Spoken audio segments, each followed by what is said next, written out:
Good morning. मैं Indubhushan Pandey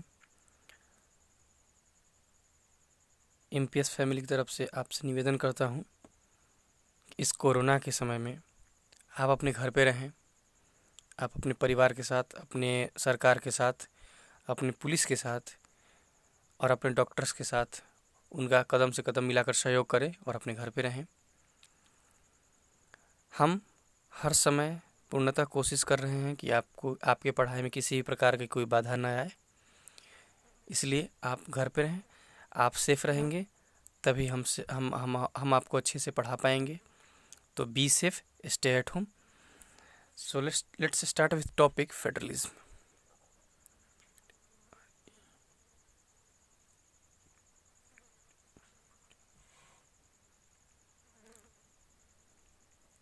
let's start with topic with federalism. हम अभी फेडरलिज्म के बारे में बात करेंगे। ये सिविक्स का सेकंड चैप्टर है 10th क्लास के लिए। इसमें हम कंप्लीट बात करेंगे कि फेडरलिज्म क्या होता है, कैसे होता है, क्यों होता है, इंडिया ने फेडरलिज्म अडॉप्ट क्यों किया, ऐसी क्या आवश्यकताएं हो गई कि फेडरल सिस्टम अडॉप्ट करना पड़ा। हम ये बात करेंगे इसके फीचर्स क्या क्या होते हैं फेडरल सिस्टम में। ठीक है। उसके बाद ये भी बात करेंगे कि इसमें अलग अलग भी लोगों का राय क्या रहा फेडरल सिस्टम के बारे में। उसके बाद हम इसमें ये बात करेंगे कि फेडरल सिस्टम में इसकी डेफिनेशन क्या है, इंडिया में फेडरल सिस्टम कैसा है। उसके बाद हम ये देखेंगे इंडिया और यूएस में अगर हम कंपेयर करेंगे तो फेडरल सिस्टम में क्या अंतर है। फिर आप हमसे ये क्वेश्चन पूछेंगे कि सर ये बताइए कि क्या इंडिया पूरी तरह से फेडरल है। तो हम बोलेंगे कि फेडरल है। तो आप बोलेंगे कैसे फेडरल है। फिर हम आपको ये बताएंगे कि नहीं है। तो इन सब चीज़ों के बारे में हम इस टॉपिक में पूरा डिटेल डिस्कस करेंगे। ये पूरा चैप्टर के बारे में ओवरव्यू हो गया। उससे पहले हम इसका डेफिनेशन देखते हैं कि what is the definition of what is the definition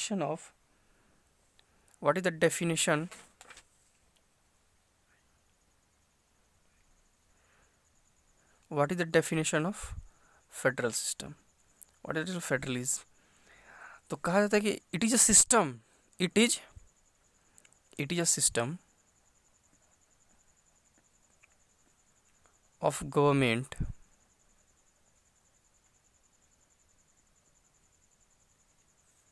where power is shared between two tiers of government।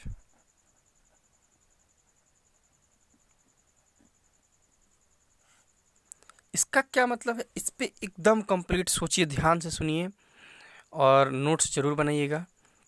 It is a system of government where power is shared between two tiers of government. एक system है, suppose यहाँ पे एक system है, इसमें दो tier में एक गवर्नमेंट है। यहाँ पे एक सिस्टम है, इसको दो टीयर में डिवाइड किया गया है, टीयर 1 एंड टीयर 2। ठीक है। यहाँ पे दो पावर है, एक सिस्टम है, इसको दो टीयर में डिवाइड किया गया है, power one tier 1 and tier 2। Tier 1 में क्या है, यहाँ पे एक नेशनल गवर्नमेंट, यहाँ पे नेशनल गवर्नमेंट है, यहाँ पे लोकल गवर्नमेंट है।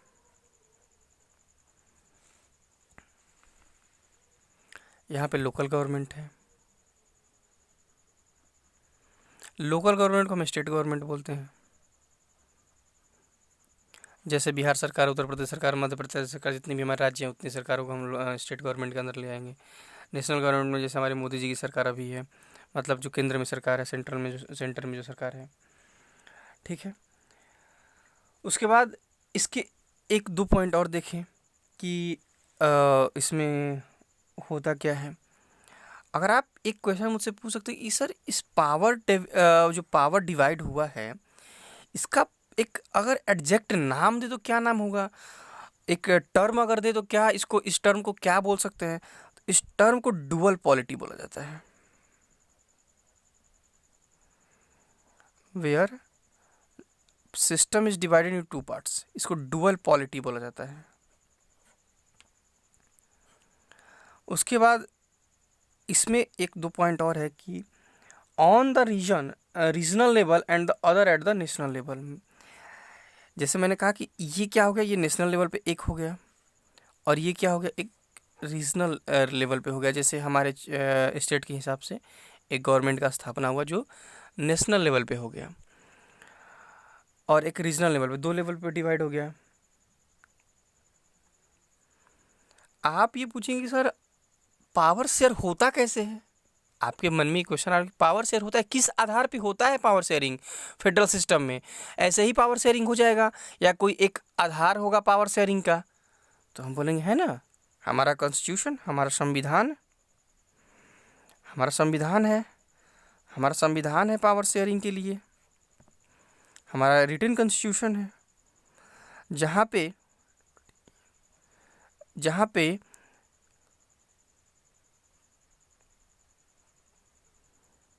ये है, यहाँ पे बॉन्ड है, यहाँ पे बताया गया है कि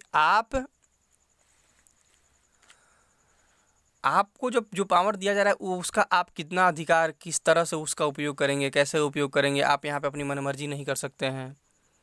उसके लिए यहाँ पे रिटन कॉन्स्टिट्यूशन है, इसके आधार पे हमारा पावर शेयरिंग होता है, पावर को शेयर किया जाता है दो लेवल में, एक नेशनल लेवल में, एक लोकल लेवल में। ठीक है, एक बार और क्विक देखते हैं कि इसका डेफिनेशन क्या है। It is a system of government where power is shared between two tiers of government. ऐसा सिस्टम जहाँ पे पावर को दो भागों में बांटा जाता हो उसको फेडरल सिस्टम कहते हैं। ठीक है, जहाँ पे पावर को दो भागों में बांटा जाता है उसको फेडरल सिस्टम कहते हैं। जैसे नेशनल लोकल, इसको एक टर्म, जो अगर आप पूछे कि इसका टर्म क्या होगा तो उसको डुअल पॉलिटी बोलते हैं। आप पूछेंगे कि सर इसको डिवाइड कैसे किया जाता है, किस आधार पे डिवाइड किया जाता है, तो हम बोले कि इसको रिटन कॉन्स्टिट्यूशन, जो हमारे भारत का संविधान है, उसके आधार पर इसको डिवाइड किया जाता है।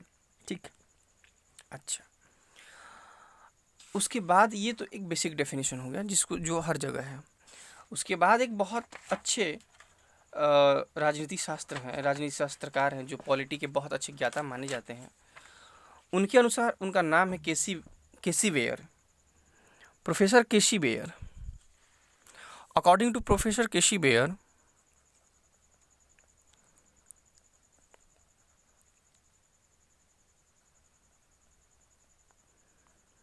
इन्होंने कैसे डिफाइन किया है फेडरल सिस्टम को, ये भी आप देखिए, क्योंकि एक टॉपिक पे कंप्लीट डिटेल समझने के लिए 1 2 3 लोगों का विचार, डेफिनेशन, तरीके हमको जानना जरूरी होता है। तो फेडरल गवर्नमेंट, इनके अनुसार इन्होंने कहा है कि फेडरल गवर्नमेंट एज एन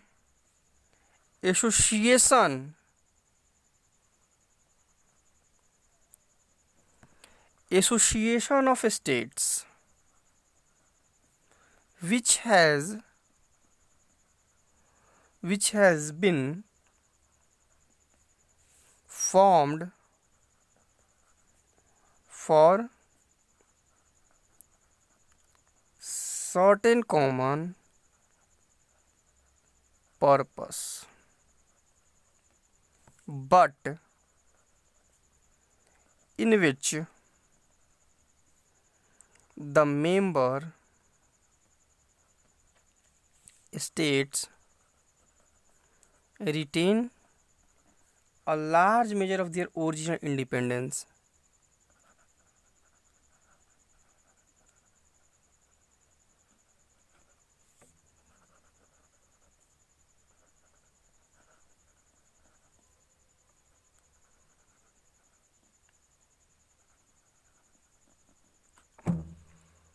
इसका क्या मतलब है? इनके अनुसार फेडरल सिस्टम का क्या मतलब है? देखिए, federal government as an association of states, association है एक फेडरल गवर्नमेंट, फेडरल सिस्टम क्या, एक एसोसिएशन है स्टेट्स का, जहाँ पे जिसको एक सर्टेन पर्पस को सिद्ध करने के लिए, कंप्लीट करने के लिए बनाया गया है, जहाँ पे सबको एक प्रॉपर अधिकार, ओरिजिनल अधिकार, एक स्वतंत्रता दी गई है, वो एक फेडरल सिस्टम है।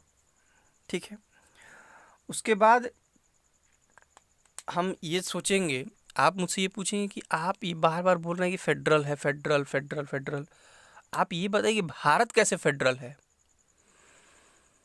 आप मुझसे ये पूछेंगे सर भारत कैसे फेडरल है ये बताइए। तो इसको जानने के लिए पहले हमें ये जानना होगा कि इसके फीचर्स क्या क्या